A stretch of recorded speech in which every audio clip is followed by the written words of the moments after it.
السلام علیکم ورحمۃ اللہ وبرکاتہ۔ امید ہے آپ سب بالکل خیریت سے ہوں گے۔ آج انشاءاللہ العزیز ہم 10واں پارہ شروع کریں گے، تو چلیے آغاز کرتے ہیں۔ اعوذ باللہ من الشیطان الرجیم، بسم اللہ الرحمن الرحیم۔ رب اشرح لی صدری ویسر لی امری واحلل عقدۃ من لسانی یفقهوا قولی رب زدنی علما وارزقنی فہما۔ سورہ الانفال آیت نمبر 41۔ وَاعْلَمُوا أَنَّمَا غَنِمْتُم مِّن شَيْءٍ فَأَنَّ لِلَّهِ خُمُسَهُ وَلِلرَّسُولِ وَلِذِي الْقُرْبَى وَالْيَتَامَى وَالْمَسَاكِينِ وَابْنِ السَّبِيلِ وَإِن كُنتُمْ آمَنتُم بِاللَّهِ وَمَا أَنزَلْنَا عَلَىٰ عَبْدِنَا يَوْمَ الْفُرْقَانِ يَوْمَ الْتَقَى الْجَمْعَانِ وَاللَّهُ عَلَىٰ كُلِّ شَيْءٍ قَدِيرٌ۔ جیسے کہ سورہ الانفال کے شروع میں اللہ تعالیٰ نے انفال یعنی کہ مالی غنیمت، جو کہ جنگ میں ملنے والا مال ہوتا ہے، دشمن جو چیزیں چھوڑ جاتا ہے، اس کی بات کی تھی۔ تو اس بارے کے شروع میں اللہ تعالیٰ اس کی تقسیم کے بارے میں بتا رہے ہیں کہ وہ سارا مال جس کی غرض سے تو انسان جنگ نہیں کرتا، مسلمان تو کبھی بھی مال کے لیے جنگ نہیں کرتا، وہ تو اللہ تعالیٰ کے کلمے کو بلند کرنے کے لیے ہی کرتا ہے، لیکن جب مالی غنیمت مل جاتا ہے تو اس کے ساتھ کیا کرنا ہے۔ پچھلی اقوام میں یہ ہوتا تھا کہ مالی غنیمت کو خرچ کرنے کی اجازت نہیں ہوتی تھی۔ جتنا بھی مال ملتا تھا اس کو ایک میدان میں رکھ دیا جاتا تھا، آسمان سے آگ آتی تھی اور اس کو آ کے بھسم کر دیتی تھی، جلا دیتی تھی۔ یہ نبی کریم صلی اللہ علیہ وسلم کی امت پر مہربانی ہوئی کہ مال غنیمت مسلمانوں کو لینے کی اجازت دی گئی، لیکن یہ کہ تقسیم اللہ کی طرف سے کی جائے گی، اور وہ کیا ہے؟ اس میں سے 5واں حصہ اللہ اور اس کے رسول کا ہے، اور رشتہ داروں کا، اور یتیموں اور مسکینوں کا، اور مسافروں کا۔ اور اگر تم ایمان لاتے ہو اللہ پر اور اس چیز پر جو فیصلے کے روز یعنی 2 فوجوں کے لڑنے کے دن ہوا تو ہم نے اپنے بندے پر جو نازل کی تھی، تو یہ حصہ بخوشی ادا کر دیا کرو، اللہ ہر چیز پر قادر ہے۔ ظاہر ہے کہ مجاہدین کا حصہ بہت زیادہ ہے، لیکن اس میں سے باقی سب کا بھی حصہ نکالا گیا، اور یہی ہمارے دین کی خوبصورتی ہے کہ اس میں کبھی بھی کسی کو اگنور نہیں کیا جاتا، ہر کسی کو اس کا حق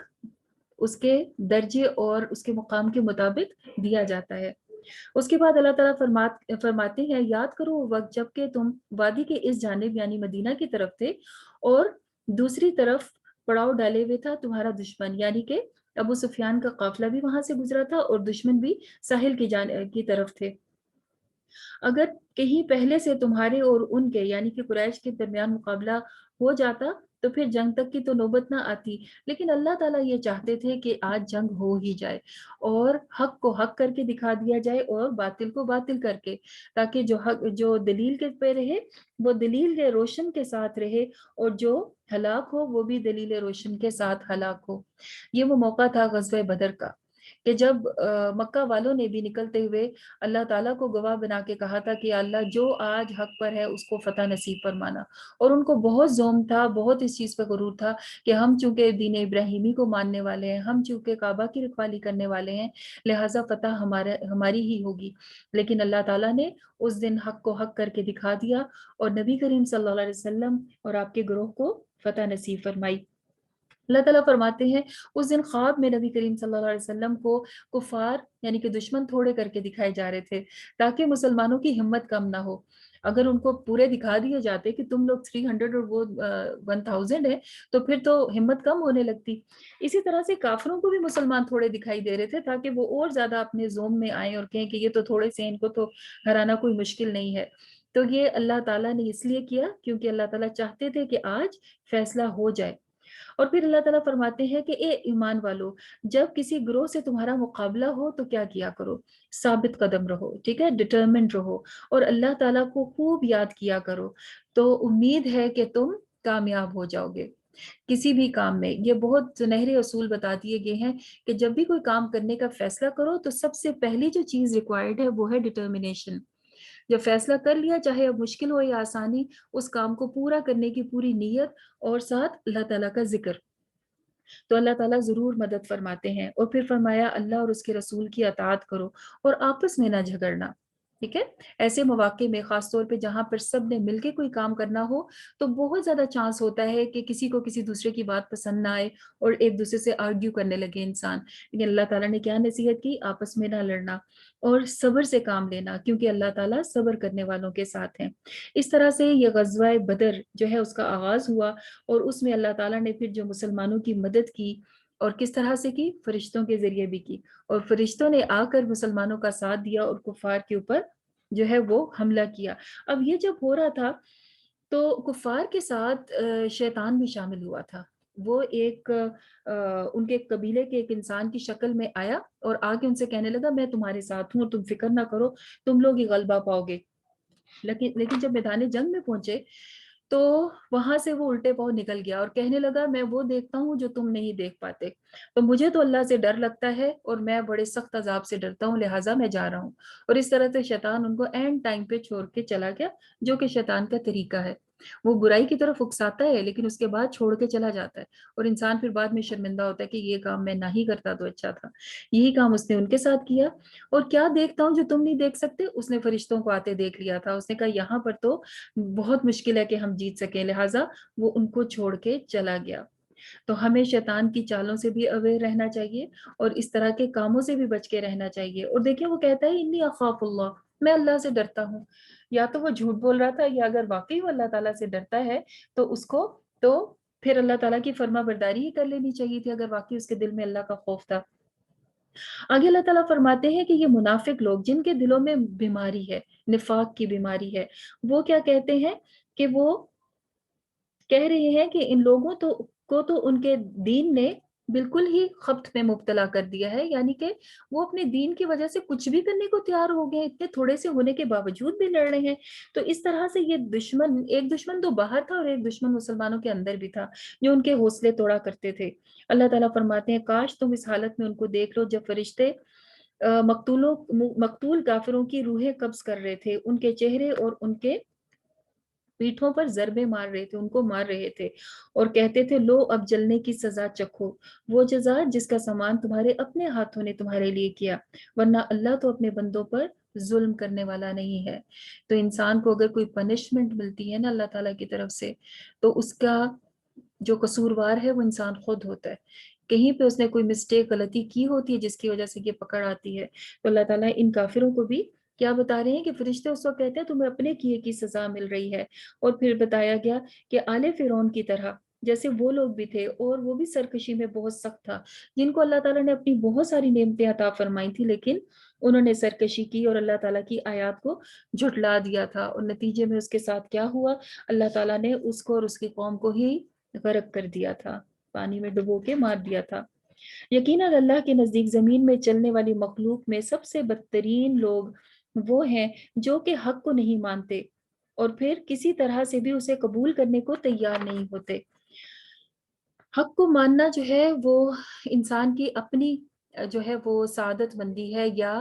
اس کے اپنے لیے بہت اعزاز کی بات ہے کہ اللہ تعالیٰ نے اس کو ایک سیدھا راستہ دکھایا اور اس کو انسان قبول کر لے. اور لوزرز کس کو کہا گیا؟ سب سے بدترین کسے کہا گیا؟ کہ جس کو حق مل بھی جائے اور وہ اس کے باوجود اس کو نہ مانے،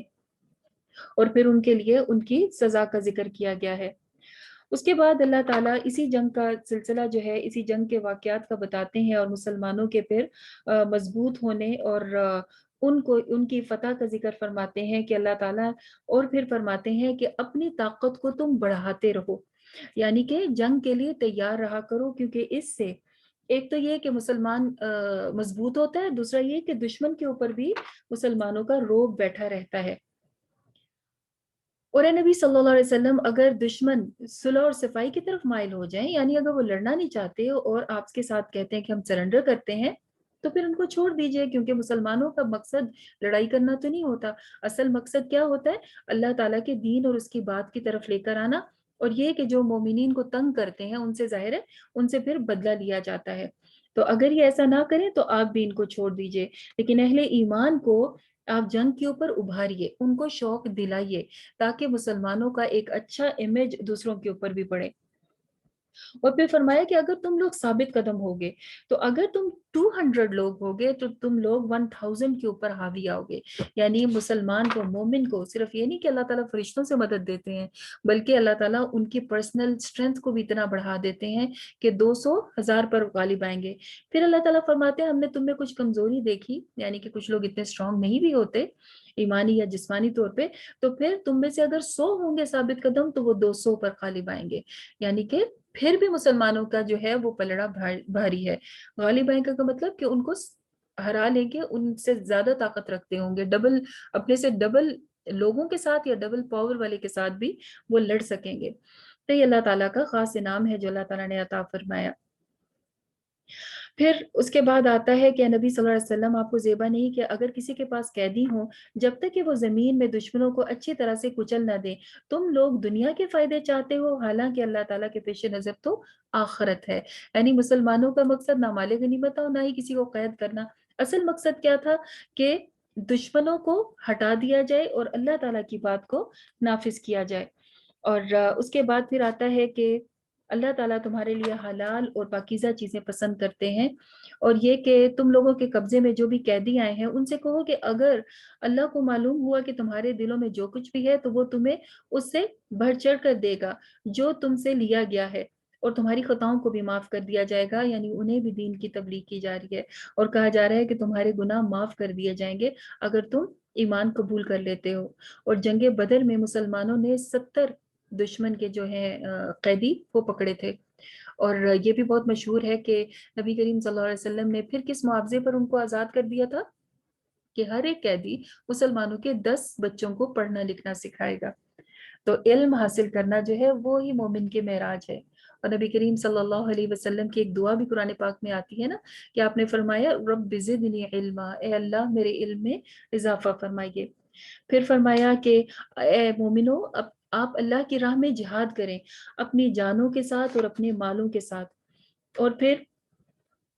ہجرت کرنے والے اور پھر انصار، یہ بھی اللہ تعالیٰ کے راستے میں ایک دوسرے کی مدد کرنے والے ہیں. خاص طور پہ انصار کے بارے میں تو آپ جانتے ہیں جو کہ مدینہ کے لوگ تھے، اور انہوں نے ہجرت کرنے والے یعنی کہ جو مکہ سے ہجرت کر کے آئے تھے ان کی بھی بہت مدد کی تھی. اور جسے آپ اخوت مدینہ اور اس سے جانتے ہیں جو بھائی چارہ آپ صلی اللہ علیہ وسلم نے قائم کیا تھا. تو یہ آپ نے یقیناً پڑھا بھی ہوگا اپنی اسلامک اسٹڈیز وغیرہ میں کہ کس طرح سے یہ سب ایک جان ہو گئے تھے، دو مختلف علاقوں کے لوگ اور اکٹھے رہ کر انہوں نے ایک دوسرے کا ساتھ دیا تھا.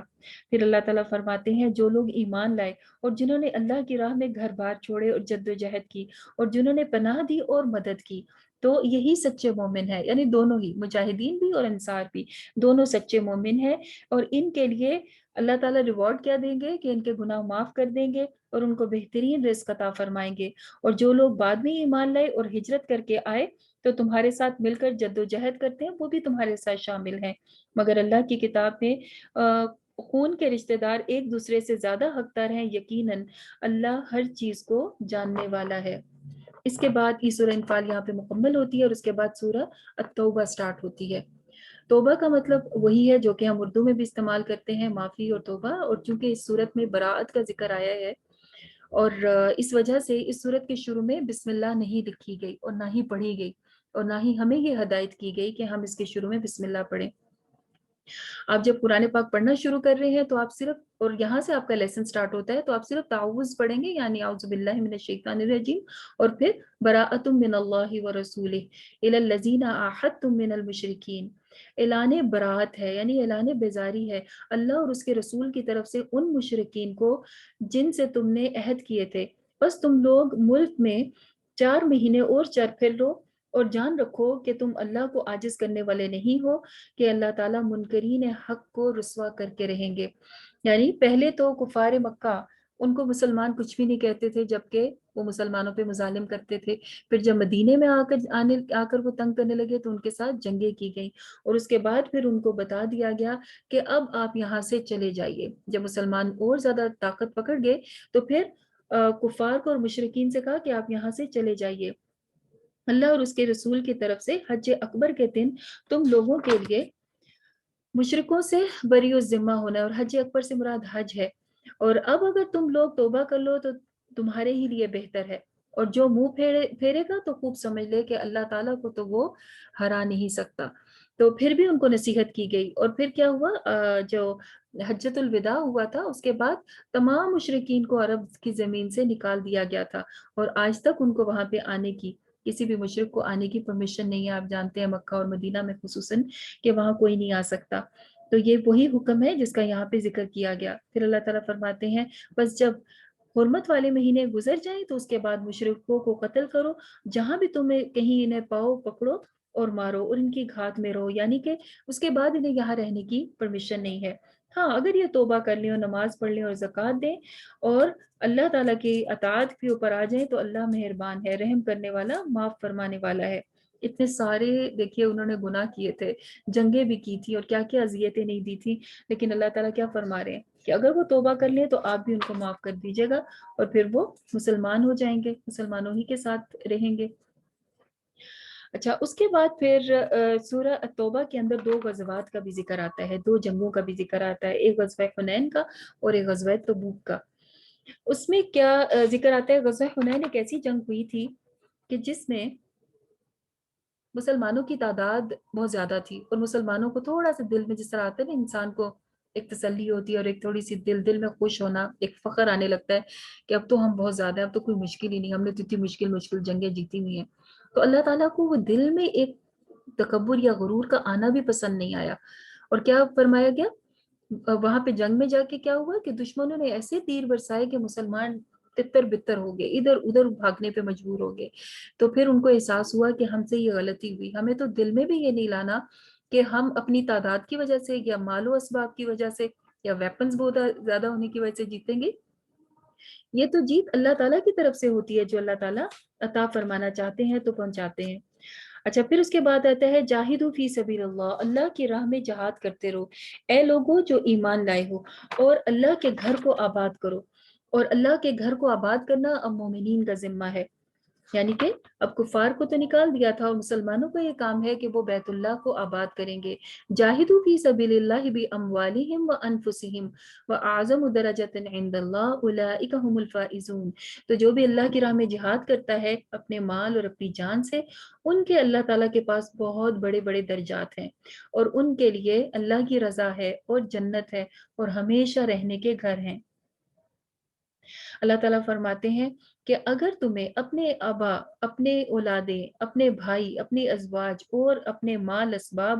اللہ تعالیٰ کی راہ میں نکلنے اور جہاد کرنے سے زیادہ پسند ہے تو پھر انتظار کرو۔ کس چیز کا؟ اللہ تعالیٰ کی وارننگ کا۔ یعنی یہ ساری چیزیں تو انسان کی ایسیسریز ہیں، دنیا میں زندگی گزارنے کے لیے دی گئی ہیں، لیکن اگر کبھی ان کو چھوڑ کر اللہ تعالیٰ کی بات ماننی پڑے تو کیا کریں؟ یہ کہیں کہ نہیں ہم نہیں کر سکتے کیونکہ ہمارے تو یہ سارے کاروبار اور یہ ہمارے رشتہ دار، ہم انہیں نہیں چھوڑ سکتے۔ نہیں، اس میں کیا کرنا ہے، تم اللہ اور اس کے رسول اور جہاد فی سبیل اللہ سے زیادہ اگر عزیز سمجھتے ہو تو پھر اللہ کے فیصلے کا انتظار کرو۔ اور اللہ تعالیٰ فاسق لوگوں کو، گناہگار لوگوں کو کبھی ہدایت نہیں دیتا۔ یعنی ہمیں ایک نصیحت کر دی گئی، سمجھا دیا گیا کہ ہر چیز تمہاری ہے، لیکن جہاں پر اللہ کا حکم آ جائے، رسول صلی اللہ علیہ وسلم کا حکم اور جہاد کا، تو پھر ان چیزوں کو آگے نہیں رکھا جائے گا۔ آگے پھر اللہ تعالیٰ ذکر فرماتے ہیں مسجد حرام کو کفار سے، وہ جو مشرکین سے پاک کرنے کا۔ پھر جنگ کے بارے میں ایک اور ذکر آتا ہے، اور یہاں پر پھر یہود اور نصارہ کا ذکر آتا ہے، جو کہ کہا کرتے تھے کہ یہود کہتے تھے کہ عزیر اللہ کے بیٹے ہیں، اور نصارہ کہتے تھے عیسیٰ اللہ کے بیٹے ہیں، نعوذ باللہ۔ یہ بے حقیقت باتیں یہ اپنی زبانوں سے نکالتے ہیں، ان لوگوں کو دیکھا دیکھی جو ان سے پہلے لوگ کفر میں مبتلا تھے، یعنی دوسروں کو دیکھ کر وہ یہ باتیں کرنے لگتے ہیں، حالانکہ ان کے پاس تو صحیح دین آیا تھا اور انبیاء اللہ سے جوڑنے آئے تھے۔ تو انسان کے اوپر اپنے ساتھ والے لوگوں کا بھی بہت اثر ہوتا ہے۔ ہمیں ضرور دیکھنا چاہیے کہ ہم کن لوگوں کی کمپنی میں بیٹھتے ہیں، جسے کہتے ہیں نا پیئر پریشر، یہ بھی بہت ہوتا ہے انسان کے اوپر۔ تو ہمارے پیئرز بہت اچھے، ہمارے فرینڈز بہت اچھے ہونے چاہیے، جو واقعی صحیح دین پر ہوں اور ہمیں اچھی بات بتانے والے ہوں۔ اب یہ دیکھیں انہوں نے اتنا بڑے شرک کا کام کیا، اور کس لیے؟ کیونکہ دوسری اقوام کو یہ کرتے دیکھا تھا۔ اور پھر یہ کہ ان کے علماء اور جو نیک لوگ تھے وہ بھی یہ کہا کرتے تھے، اور انہوں نے بھی حضرت عیسیٰ کو اللہ تعالیٰ کا نبی، اللہ تعالیٰ کا بیٹا جو ہے سمجھ لیا تھا، اور لوگوں کو بھی منع نہیں کیا تھا۔ تو اللہ تعالیٰ یہاں پہ ان کو بھی وارن کر رہے ہیں۔ پھر فرمایا کہ یہ لوگ چاہتے ہیں کہ اللہ کی روشنی کو بجھا دیں، یعنی کہ دین کی روشنی کو بجھا دیں، حالانکہ ایسا ممکن نہیں ہے۔ اب تو دین پھیلے گا اور بہت تیزی سے پھیلے گا، اور ہم نے دیکھا کہ شروع کا دور جبکہ مسلمانوں پہ مشکل تھی، اس کے بعد پھر جب پھیلنے لگا تو اتنی ساری دنیا کے اوپر اسلام کا جھنڈا جو ہے وہ لہرانے لگا، اور اسلام بہت تیزی سے پھیل گیا۔ پھر فرمایا گیا اے لوگوں جو ایمان لائے ہو، تم میں سے اکثر جو ہے احبار اور درویش یعنی کہ علماء اور نیک لوگ، وہ لوگوں کے مال باطل طریقے سے کھایا کرتے تھے اور اللہ کی راہ سے روکا کرتے تھے، ان کو دردناک عذاب کی خوشخبری دے دو۔ یہ بھی نصارہ ہی کی بات ہے پہلے۔ اور پھر یہ کہ وہ سونے اور چاندی اکٹھا کیا کرتے تھے، اللہ تعالیٰ فرماتے ہیں کہ جہنم میں یہی مال جو وہ جمع کرتے تھے جلا کر ان کو سزا دی جائے گی۔ تو ایسے مال اور اس طرح کی کمائی کا کیا فائدہ کہ جو اپنے رب اپنے پروردگار کو ناراض کر کے اکٹھی کی جائے۔ اور یہ اکٹھے بھی کیسے کرتے تھے؟ لوگوں کو ان کی پسند کے فتوے دیتے تھے تاکہ لوگ ہمیں پھر اس کے بدلے میں مال دیں، اور یہ مال و اسباب اپنے پاس جمع کر کے رکھا کرتے تھے۔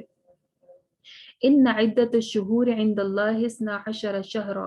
اللہ کے نزدیک مہینوں کی تعداد 12 ہی ہے۔ یہ جو 12 منتھس ہے نا، یہ اللہ تعالیٰ ہی نے بنائے ہیں۔ پہلے دن سے اللہ تعالیٰ فرماتے ہیں جب آسمان اور زمین بنائے تھے تب سے اللہ تعالیٰ نے بنائے ہیں، اور 4 مہینے حرمت کے بھی تبھی سے بنائے ہوئے ہیں، اور وہ وہی ہیں جن کا ہم نے پہلے بھی ذکر کیا تھا، ذی القعدہ، ذی الحجہ اور محرم ایک ساتھ، اور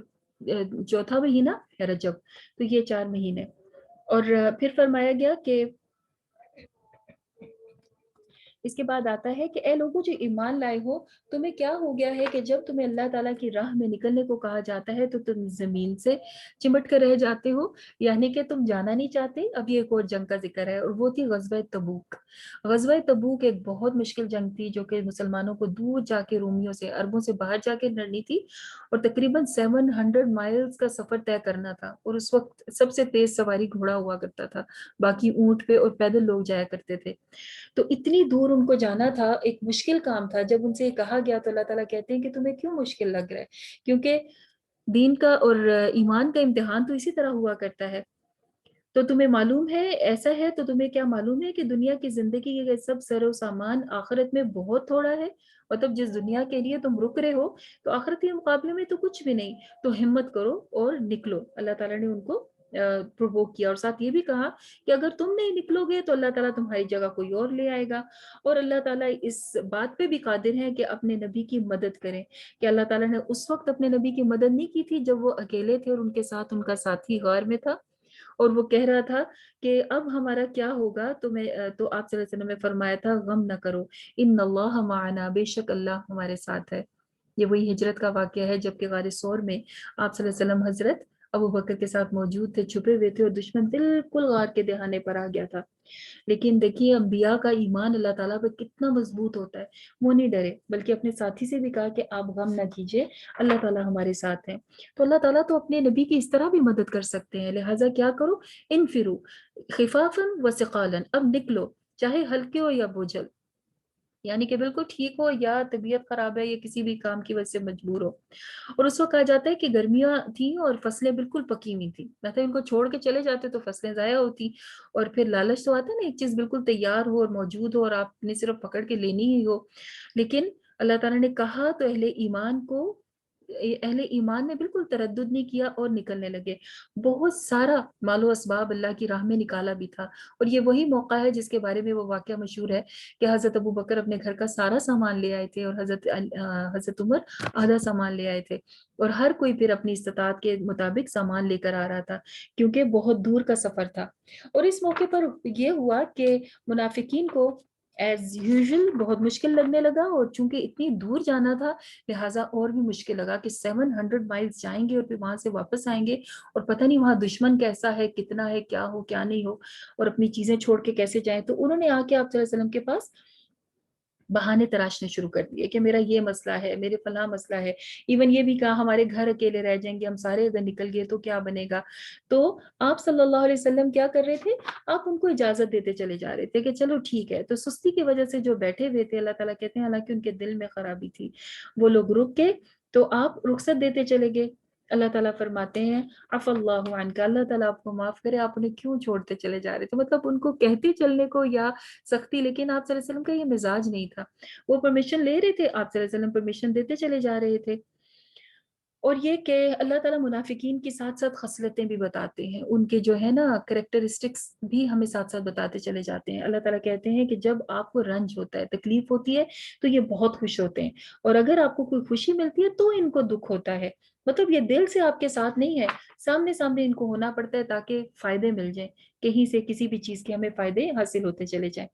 پھر فرمایا کہ اللہ کی راہ میں اگر ان کو خرچ کرنا بھی پڑتا ہے تو یہ خوشی سے نہیں کرتے، دکھانے کو بعض اوقات کرنا پڑتا ہے، لوگ کیا کہیں گے، سب کر رہے ہیں ہم کیوں نہ کریں۔ تو اللہ تعالیٰ فرماتے ہیں اللہ تعالیٰ کو تمہارے مال کی ضرورت نہیں ہے، وہ تم سے قبول نہیں کیا جائے گا،